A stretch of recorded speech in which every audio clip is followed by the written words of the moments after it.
haya quedado?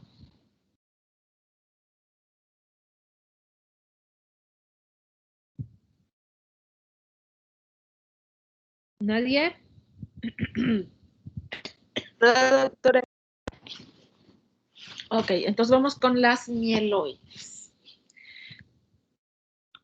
Así como la célula madre leucémica en las leucemias linfoblásticas sale de la célula madre linfoide, la célula madre leucémica de las leucemias agudas mieloides sale de la GEM.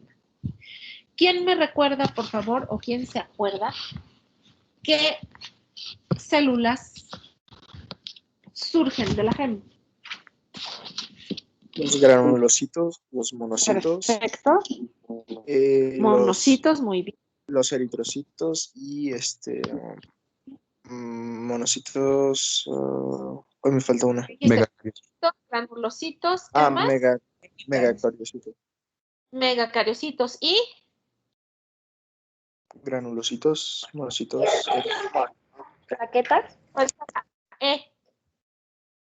Las plaquetas son de los megas. Acuérdense, es más fácil si lo hacen así. La G de granulocitos, la E De eritrocitos.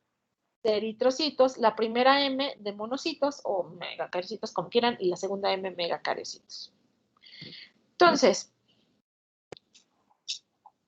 en las leucemias agudas mieloides vamos a ver que hay varios, a diferencia de los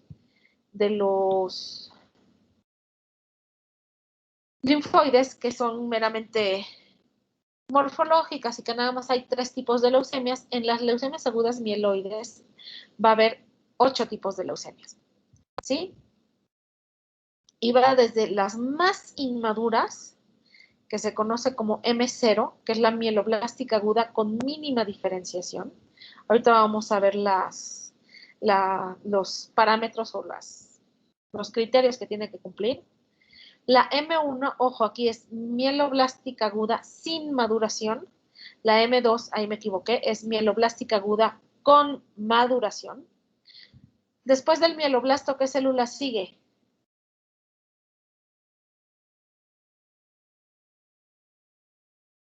En la maduración.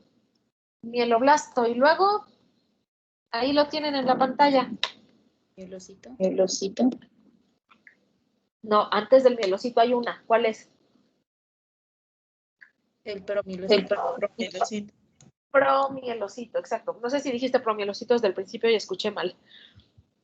Entonces, las primeras 4, M0, M1 y M2 y M3, son predominantemente de la serie granulocítica y son muy inmaduras. Desde el mieloblasto, ahí está, con mínima diferenciación, sin maduración, con maduración y promielocítica.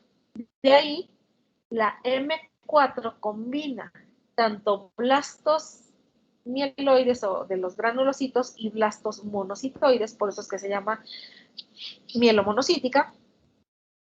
La M5, que la dividen en dos, solamente abarca a los monoblastos, que es, ahorita vamos a ver la diferencia. La A es cuando hay puros monoblastos y la B es cuando están más maduros, monocítica. La M6 es la leucemia de los eritrocitos, la leucemia aguda de los eritrocitos o proleucemia, y la M7 es la megacarioblastica.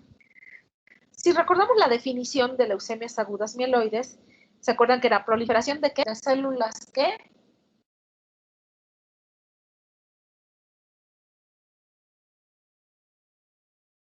¿Quién se acuerda?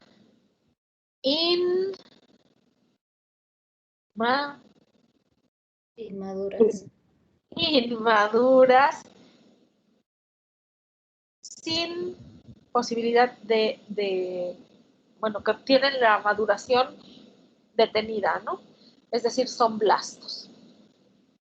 Entonces, bueno, estas son, vamos a ver a grandes rasgos las criterios, ¿no? La M0, que se llamaba como leucemia aguda con Mínima diferenciación. mínima diferenciación. Hay dos leucemias, me voy a regresar un momento porque si no, no va a quedar claro. Hay dos leucemias que son indiagnosticables por criterios morfológicos, debido a que se pueden confundir con otras. Y está muy fácil. Es la primera y la última. ¿Qué quiere decir esto? Que para diagnosticar la M0 y la M7 se requiere forzosamente de un estudio de inmunofenotipo. Ahorita vamos a ver qué marcadores vamos a tomar en cuenta. Entonces, la M0, ahí está, indiagnosticable por criterios morfológicos exclusivos.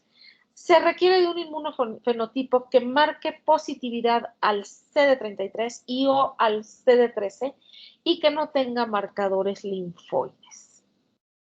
Sí, al final de esta clase vamos a ver las híbridas, ¿no? Que yo les digo, las bisexuales, ¿no? De las leucemias. Va a tener también esta positividad a mieloperoxidasa ultraestructural, que quiere decir que necesitamos un microscopio electrónico para verla. Entonces, como no hay microscopios electrónicos en casi ninguna parte, lo que vamos a usar es el inmunofenotipo. Y debe de marcar CD13 y CD33. Todas las leucemias agudas tienen la condición que debe de haber más del 20% de blastos. Eso no hay que olvidar. Ahorita vamos a ver que en estas va cambiando un poquito. ¿Dudas de la M0?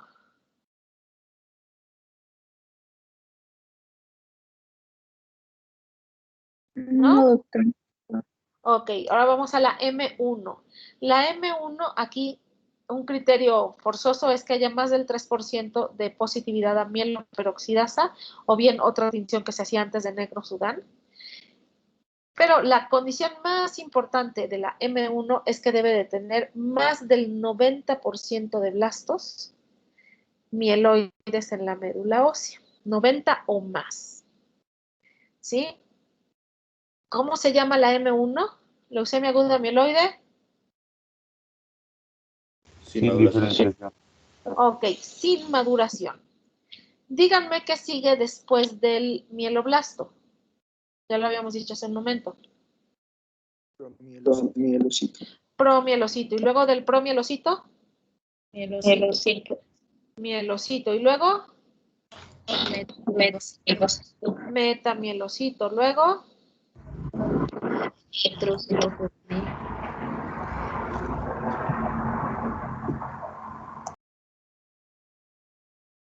neutrófilo, ¿qué dijiste, perdón? Juvenil. Juvenil o banda y finalmente el neutrófilo segmentado. A todo eso se le llama maduración. La característica de la M1 es que es más del 90% de las células que están en la médula ósea van a ser blastos. Es decir, voy a ver menos del 10% de promielos, metamielos, bandas y segmentados. Entonces aquí está, ¿no? La M1, seguimos con la M1, más del 90% de blastos, más del 3% de blastos positivos a mieloperoxidasa o negro Sudán. Y ahí me equivoqué, obviamente. Luego tengo confusiones con el mayor y el menor. Es menos del 10% de granulocitos en diferentes estadios de maduración. Entonces la M1 es la más fácil de contar porque vas blasto, hasta que es más del 90%, ¿no?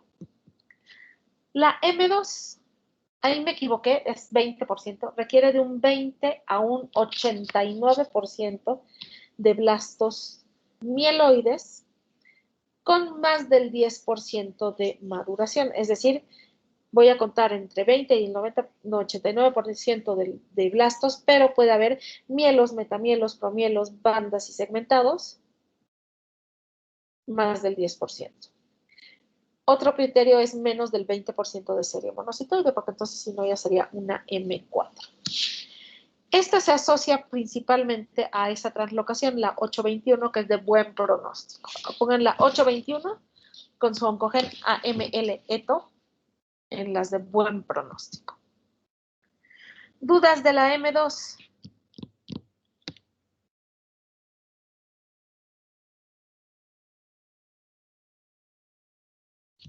¿No? Ok. La M3. ¿La M3 cómo se llamaba?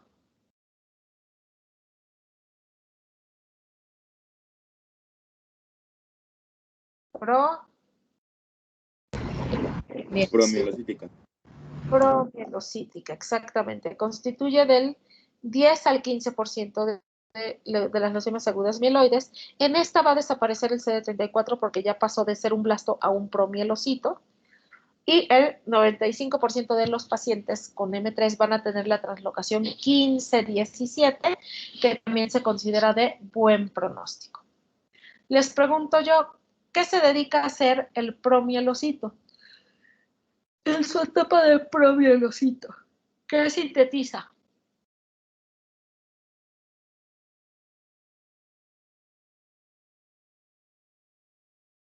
A ver quién se acuerda. Los gránulos primarios.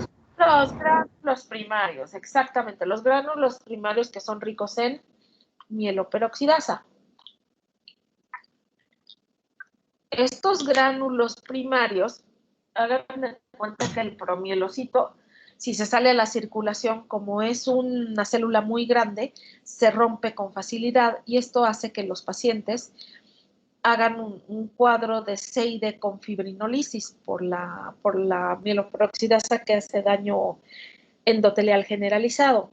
Entonces, los pacientes con CID, acuérdense que la etapa trombótica de la CID es muy cortita, normalmente ya los agarramos en la etapa hemorrágica porque ya se consumieron todos los factores de coagulación y las plaquetas. Entonces, estos pacientes tienen un síndrome hemorrágico muy, muy, muy importante al diagnóstico. A mí me tocó ver un paciente que como tenía fiebre le inyectaron un metamisol y traía, obviamente, las plaquetas menos de 10,000, más la coagulopatía de la CID, de la promielo. Entonces le hizo un hematoma hasta la rodilla, así desde la pompa hasta la rodilla, muerto en sota. Esta M3 es más frecuente en adultos jóvenes con una mediana de edad de 35 años, pero esta leucemia tiene índices de curación altos. Vamos a ver ahorita que lleva un tratamiento especial. Lo que sucede con la M3 y la translocación 15-17 es que se deja de producir el ácido holotransretinoico, que es lo que requiere el promielocito para continuar su maduración.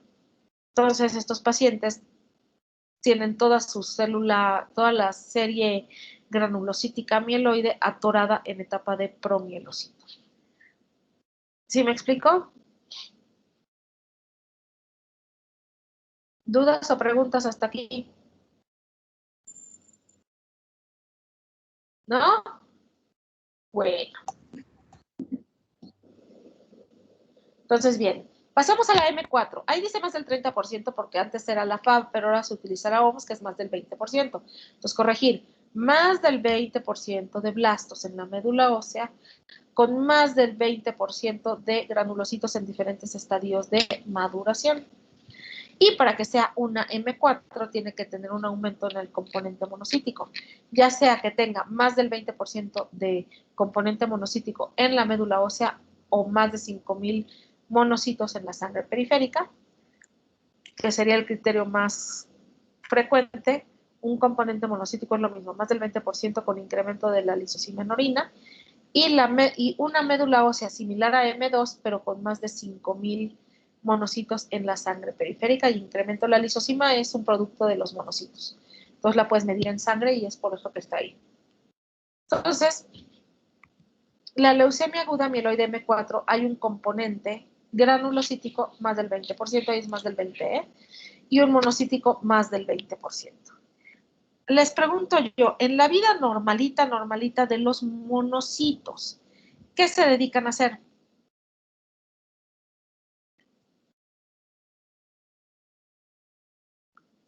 ¿Qué hacen los monocitos? Patrullar los vasos para ver si hay algún problema. Andan caminando por todos lados, ¿no?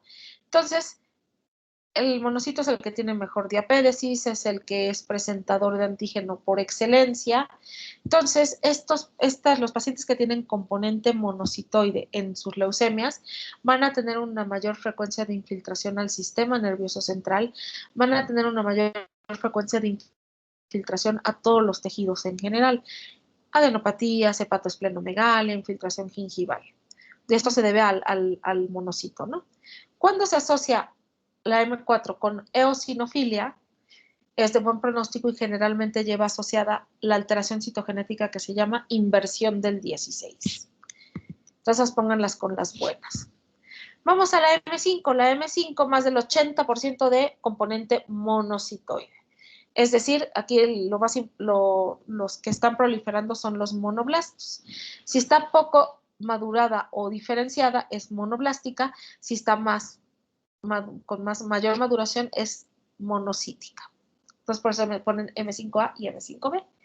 Lo que les había comentado, esta al tener más del 80% de serie monocítica, va a tener esplenomegalia, adenomegalias, hepatomegalias, infiltración gingival. Yo tuve un chiquillo con una M5 refractaria que se le perdieron los dientes de tanta infiltración gingival. ¿Sí? Y al ser el monocito, la célula más grande de la sangre, si hay mucha leucocitosis, puede haber datos de leucostasis, que pueden ir desde somnolencia, desorientación, hasta priapismo, ¿no? Hasta coma, ¿no? Porque no se mueve bien la sangre. Y aquí está la M5A y la M5B. La M5A, más del 80% de los monocitos son monoblastos, es la diferencia, y en la M5B menos del 80% de monocitos son monoblastos. ¿Vamos bien? Esta es de las clasificaciones más como complicadas. Ok, M6. La M6 me obliga a contar 200 células. La primera cuenta la hago con los eritroblastos, más del 50% de eritroblastos. Ya que cumple ese criterio, hago una segunda cuenta donde no cuento nada de la serie eritroide, solamente mieloide, y tiene que ser, ojo, más del 20% de blastos sin contar a la serie eritroide.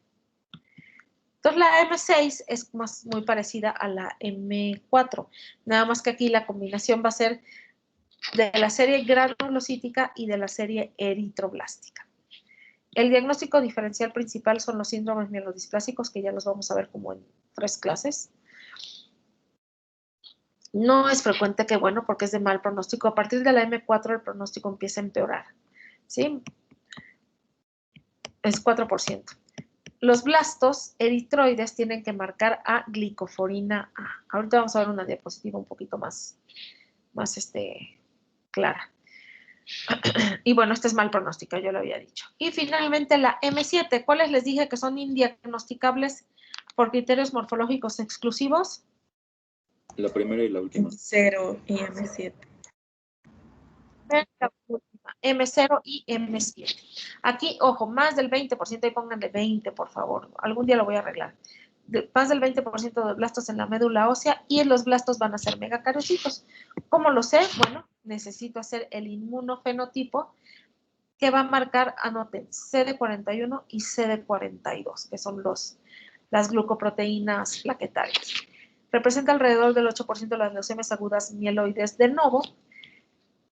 Es más frecuente en niños con síndrome de Down. Y bueno, aquí tiene varias características. La primera es que alrededor del 40% de los casos la cifra de plaquetas va a ser normal, o hasta van a tener trombocitosis. ¿Sí? La segunda es que hay una extensa fibrosis de la médula ósea. Esto va a hacer que el aspirado salga seco. Nos cuesta mucho trabajo esta leucemia porque hacemos muchos aspirados y no sacamos médula. Acabamos generalmente en biopsia de hueso con inmunohistoquímica. Ahora, ¿dudas hasta aquí? Doctora, Hey, ¿quién anterior dijo que se hace trombocitosis? la M7, Sí, doctora. ¿me preguntas por qué? Ay, espérenme, está sonando mi teléfono. Espérenme, déjame, lo encuentro. ¿Dónde está? Oh, Dios mío. No encuentro mi teléfono. Ya mejor colgué. No sé dónde está mi teléfono, maldita sea. Ah, ya lo encontré. Bueno, ahí está. ¿Me preguntas por qué tenía trombocitosis? Sí, doctora. Ah, bueno, porque la mayor parte más del 20% de los blastos son megacariocitos. Entonces hay una proliferación muy aumentada de megacariocitos. Algunos llegan a madurar y otros no. Los que sí llegan a madurar producen muchas plaquetas. Aquí la leucemia es de la serie megacariocítica. ¿Sí me explico? Más o menos.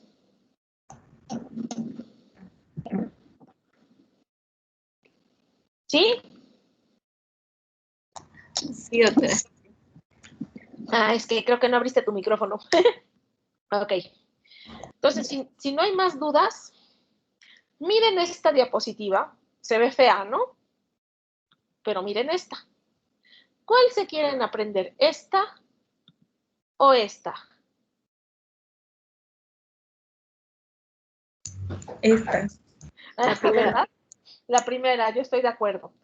En esta que está aquí están poniendo todas las alteraciones citogenéticas más frecuentes en la serie mieloide. Hagan de cuenta que la clasificación nueva, la clasificación de la OMS nueva, hay ocasiones que con solo tener, por ejemplo, la translocación 821, y aunque no cumplan el criterio de más del 20% de blastos, se considera ya una leucemia aguda mieloide. ¿Sí? Porque la citogenética en la mieloide pesa muchísimo. Entonces, las dos alteraciones citogenéticas más frecuentes de la M4, que es la mielomonocítica, es la translocación 411, que es de mal pronóstico, y la inversión 16, que es de buen pronóstico. De ahí la siguiente, la M2, lo más frecuente es que tenga la translocación 821, y aquí está su oncogen, AML1 ETO, que es ETO es 821. Esto está fácil, 821. La M3, el 95% de las veces va a tener la translocación 1517 y el oncogen P, aquí está al revés, es PML RAR alfa, que es el ácido holotransretinoico. ¿Sí? Esta también es de buen pronóstico. ¿Sí? Les digo, hay muchas más, aquí se ve claramente en esta diapositiva. Ojo, otro término, cariotipo complejo. Si lo ven, está ahí en la M6, cariotipo complejo o MACA. Cariotipo complejo significa 3 o más alteraciones citogenéticas. Es decir, hay pacientes que tienen translocación 922 de lesión del cromosoma 3 y trisomía de otro. O sea, son más alteraciones citogenéticas. El cariotipo complejo es de muy mal pronóstico. ¿Sí? Y aquí está la morfológica inmunológica para que veamos los CD con el inmunofenotipo, ¿no? La M0 puede tener TDT, tiene DR positivo, 34 positivo, 13 y puede tener poquito 33 y 15. De ahí la que sigue que es sin maduración va a tener nuevamente DR, CD34, 13 y 33 y puede empezar a marcar el 11, igual que la M2. Si nos vamos a la M3, si ustedes se fijan, ya perdió el 34 porque ya es un promielocito, nada más marca 13, 33 y 15. La M4 y la M5, que tienen marcador monocitoide, van a marcar el CD11B y el CD14, que son los característicos de las monocitoides. La M6 va a marcar, está acá abajo, por eso tiene este 3, que dice glicoforina A positivo, y la M7 va a tener las glucoproteínas plaquetarias, que ya les dije que es el CD41 y el CD42.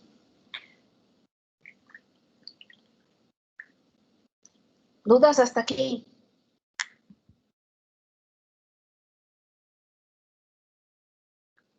¿No? Esta ignórenla porque está muy fea y nada más confunde. ¿Sí, Jan? ¿Alguien iba a hablar? ¿No? Bueno, si ya no hay dudas, vamos a pasar a lo más fácil, que es muy parecido a las linfoblásticas. Entonces, la sintomatología de las leucemias agudas mieloides van a ir de la mano con el síndrome de falla medular.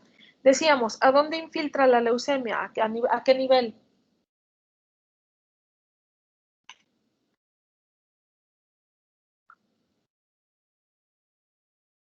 ¿En dónde tengo que ver más del 20% de blastos? Médula. En la médula ósea. De tal forma que al haber infiltración masiva a nivel de la médula ósea, ¿cómo van a estar vamos a llamarle, el resto de la hematopoiesis? ¿Va a haber o no va a haber? No. no va a haber, ¿no? Entonces, va a haber un síndrome de falla medular, es decir, anemia con su síndrome anémico, trombocitopenia con sus signos hemorragíparos o hemorrágicos, como quieran, y neutropenia. La neutropenia, lo que la va a caracterizar va a ser la fiebre, ¿no? ¿Qué pasa en los pacientes con neutropenia? Que se infectan.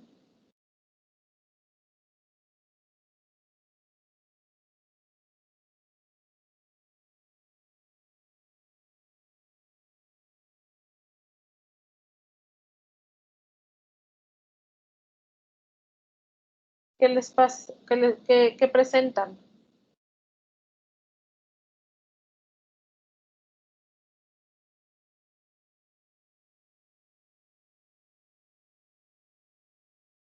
Sí les había ya mencionado, ¿no? Empieza con F y termina con liebre. Fiebre. Fiebre, muy bien. Sí, estos pacientes presentan sobre todo fiebre.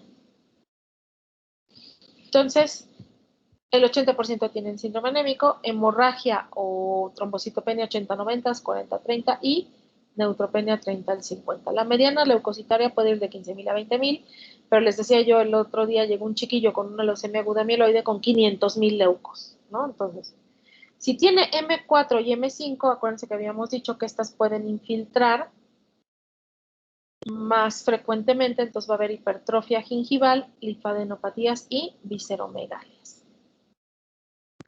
La M3, si recuerdan, les acabo de decir, hacen coagulopatía por los promielocitos. Ah, ojo, también la M5 puede hacer CID debido a que los monocitos van a expresar el factor tisular. ¿Qué hace el factor tisular?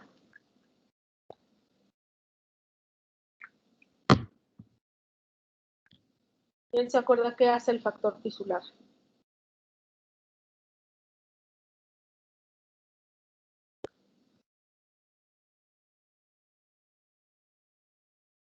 ¿Nadie?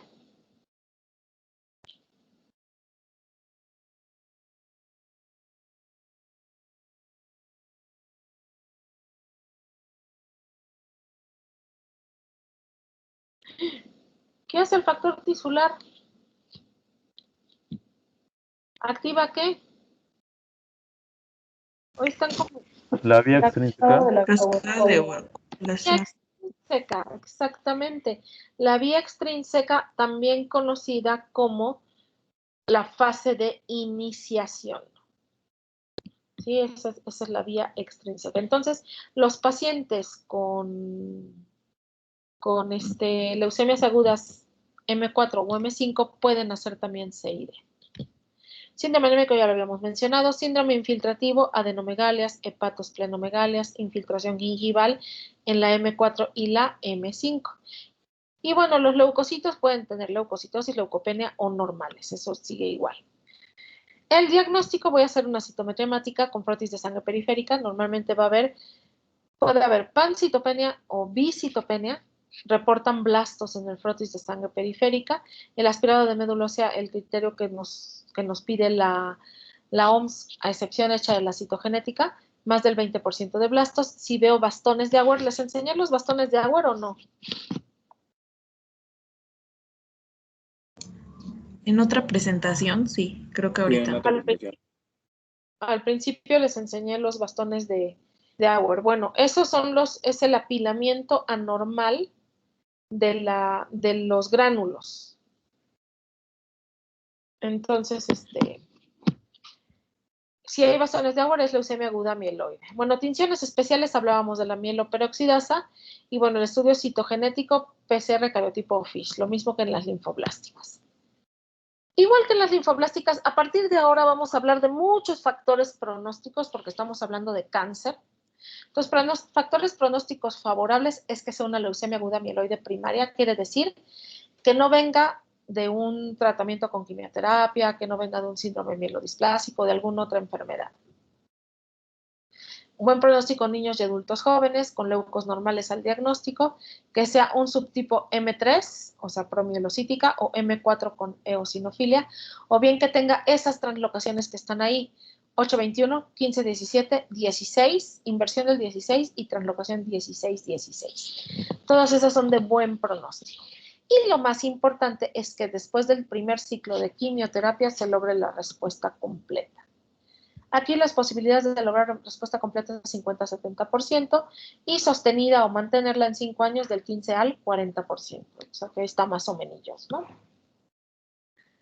Las etapas de tratamiento son muy parecidas a las linfoblásticas: inducción a la remisión, consolidación o intensificación, mantenimiento y profilaxis al sistema nervioso central, sobre todo en la M4 o la M5.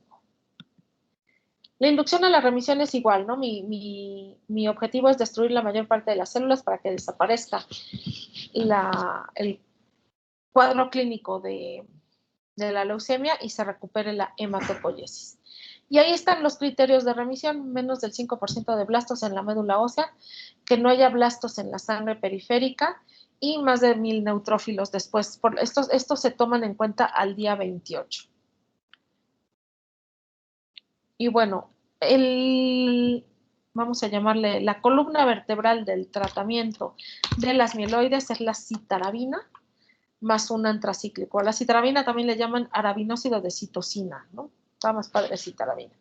Los antracíclicos son los que son de colores, son antibióticos antracíclicos, que es la epirubicina, la daunorubicina, la hidarubicina y la mitojantrona, ¿no? Cualquier antracíclico que queramos utilizar. El más utilizado es la hidarubicina. Al tratamiento de inducción a la remisión de las mieloides lo abrevian como, damos 7+3, ¿sí? Post-remisión o consolidación, mi objetivo es prolongar la remisión y la supervivencia de los pacientes.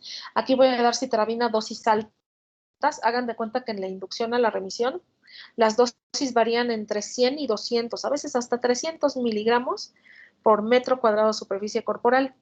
En la postremisión, o lo que llamamos como intensificación o consolidación, vamos a utilizar citarabina a 1.5 hasta 3 gramos por metro cuadrado de superficie corporal.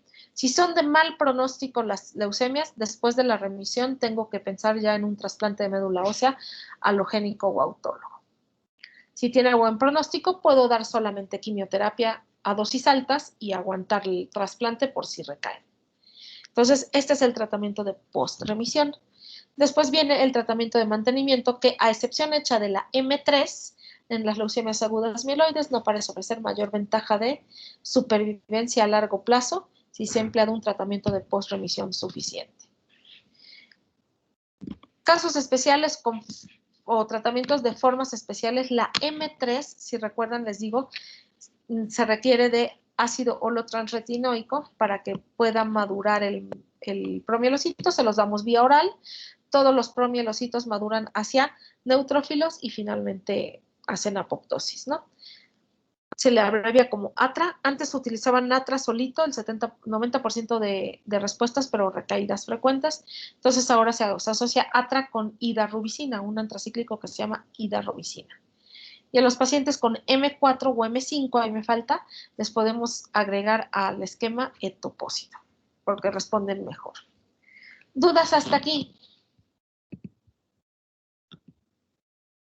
Doctora, nada más en los 3 criterios que mencionó para... Ay, se me olvidó. Para los objetivos de remisión, que eran menos del 5% de blastos en médula ósea. Ay, no me acuerdo qué otros... Los otros 2, pero esos 2 deben de... Bueno, esos 3 deben de cumplirse o solamente con uno. El más importante es el de menos del 5% de blastos en la médula ósea. Ok. Cumpliendo con ese, pues ya, por así decirlo, lograríamos ese objetivo. Con él los consideramos que están en remisión. Ok. Muchas gracias, doctora.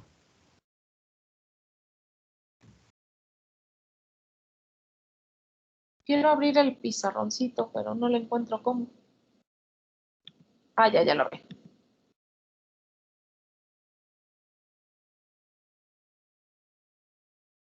¿Y ahora por qué no quiere?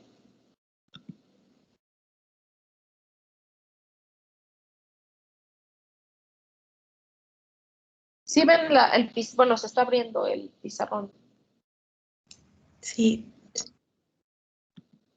Ok, presentar pizarra. Ok. Muy bien. Entonces, les voy a tratar de dibujar.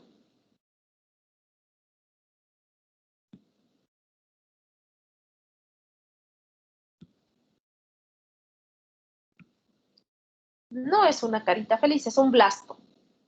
Sí, aquí están sus nucleolos, sus citoplasmas, su nucleote. ¿Sí ya lo vieron más o menos? Entonces, si yo les dijera, este marcador, este blasto tiene un 34, CD 34. No pongo CD porque por sí me cuesta trabajo. Tiene un CD10 y tiene un CD19. ¿Qué blasto es?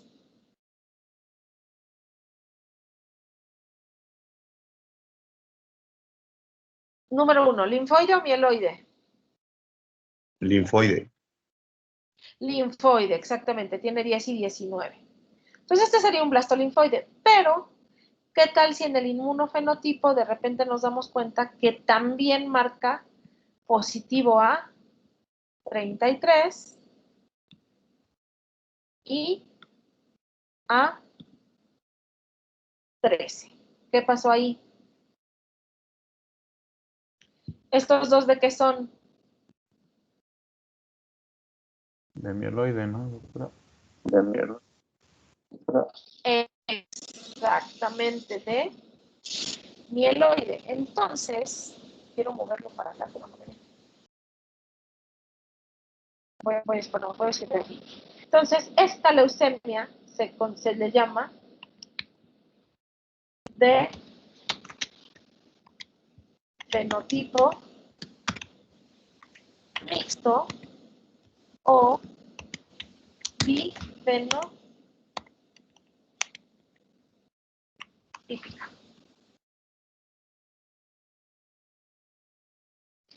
Vamos a ponerlo acá.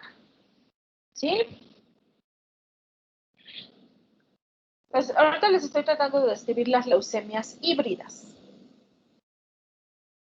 Vamos a hacer otras dos pelotitas.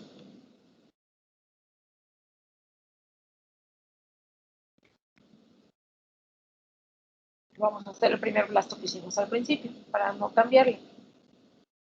34, 10 y 19. Y aquí nuevamente 34 porque es un blasto y tiene todavía está muy cercano a la célula madre.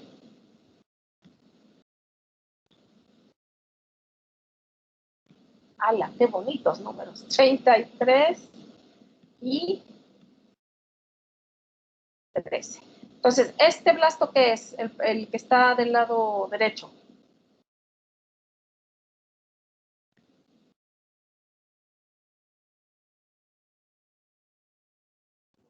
Mieloide. El que está... No, el que está del lado... Sí, del lado derecho. Linfoide. Linfoide. ¿Y el que está del lado izquierdo?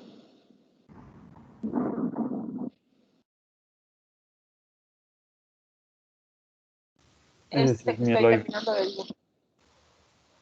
Vamos a hacerle. Entonces, acuérdense que los mieloides tienen muy marcados los nucleolos, tienen muchos.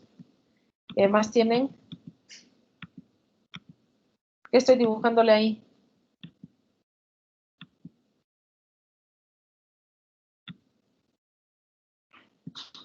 Entonces, este es un mieloide, ¿no? Tiene gránulos y tiene 33 y 13. Esta leucemia se llamaría leucemia bilineal.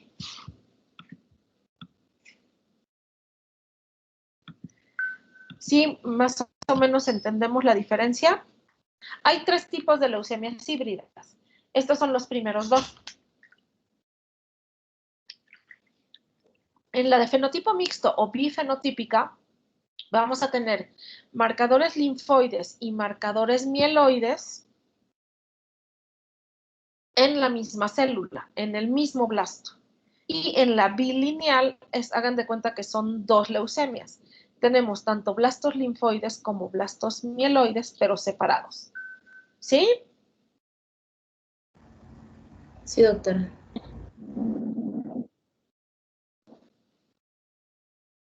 Ya voy a quitar la pizarra porque luego les gusta sacarles fotos a esas cosas tan feas que dibujo. ¿La puedo quitar? Sí, doctora. 5. Sí, doctora, gracias. Ok.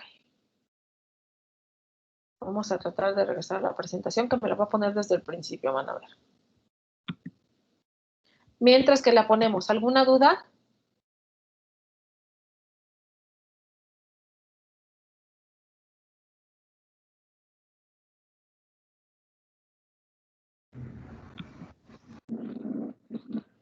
Aquí están, leucemias híbridas. Entonces, las leucemias híbridas son leucemias agudas en el que un 10% o más de los blastos van a coexpresar tanto antígenos linfoides como mieloides.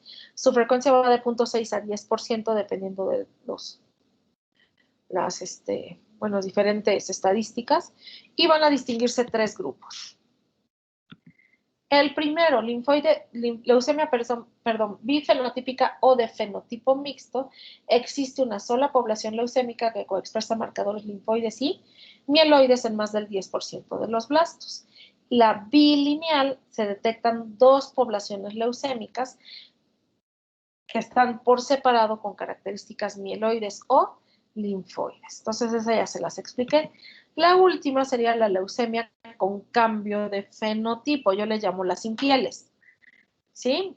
Aquí, casi siempre el cambio de fenotipo, digo casi siempre, ocurre en una recaída. Es decir, el paciente tenía una leucemia linfoblástica y cuando recae se convierte a mieloide, o bien una mieloide y cuando recae se convierte a linfoide. Muchos creen que el cambio de fenotipo se debe a que no se detectó una bilineal en su momento, pero bueno, no hay forma de saberlo, ¿no? Pero esos son los 3 tipos de leucemias híbridas. ¿Dudas o preguntas?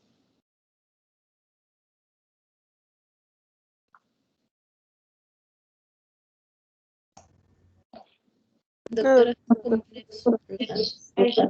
¿Qué? ¿son comunes las leucemias híbridas? No, más o menos el 10%. Nosotros ahorita activas tendremos unas 2 o 3. No son tan frecuentes, pero sí, en realidad se están viendo más frecuencia porque ya se hace el inmunofenotipo de forma más generalizada. Pero así muy, muy, muy frecuentes no son. Ok, doctora, gracias. ¿Alguien más tiene algún otro? Otra, el tratamiento de las híbridas depende del componente mayoritario. Si el componente mayoritario es linfoides, se tratan como linfoblásticas, y si es mieloides, se tratan como mieloides. Depende, ahora sí que del paciente. Eso no se los había dicho. ¿Alguna otra duda que tengan?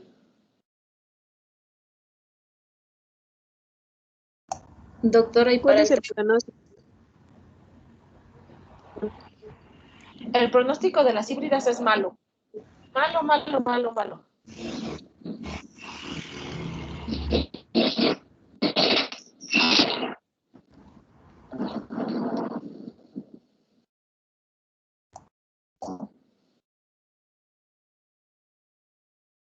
Recaen muy frecuentemente, son feas.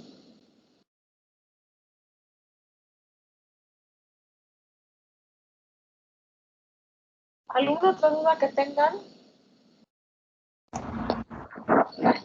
Doctora, ¿y para el tratamiento, para la primera que había dicho que es bifenotípica, algo así, que expresa los 2 tipos de clústeres de diferenciación, ¿el tratamiento cuál sería?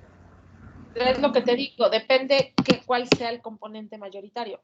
Vamos a decir, si la mayor parte de los marcadores son linfoides y tiene 1 o 2 mieloide, entonces generalmente la tratamos como linfoblástica. Si es al revés, entonces como mieloide. Depende de la concentración de los marcadores. O luego también lo que hacemos es, por ejemplo, darle la inducción de mieloide y el mantenimiento del linfoide. Y así le pegas a las dos. ¿Sí? Ok, gracias. Sí. No, de nada.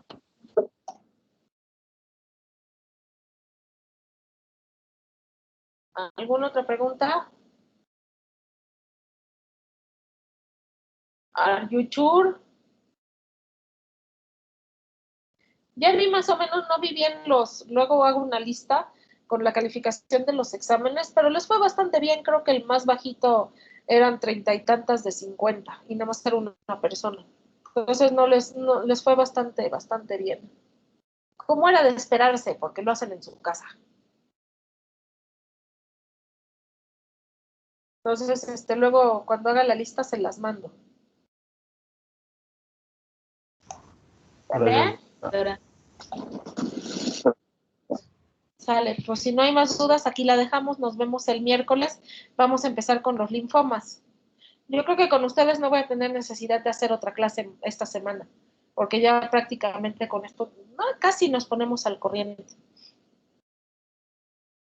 Si ya al final tenemos prisa, pues damos una clasecita de más por ahí por algún día. ¿De acuerdo? Entonces nada más nos vamos a ver el miércoles. Con el otro grupo voy una clase atrás de ustedes. sí, doctora. Sale. Pues si no hay más, nos vemos el miércoles. Hasta luego, doctora, gracias. Sigan disfrutando sus... De nada. Adiós. Gracias, Doc. Gracias, doctora. Hey, bye. De nada, adiós.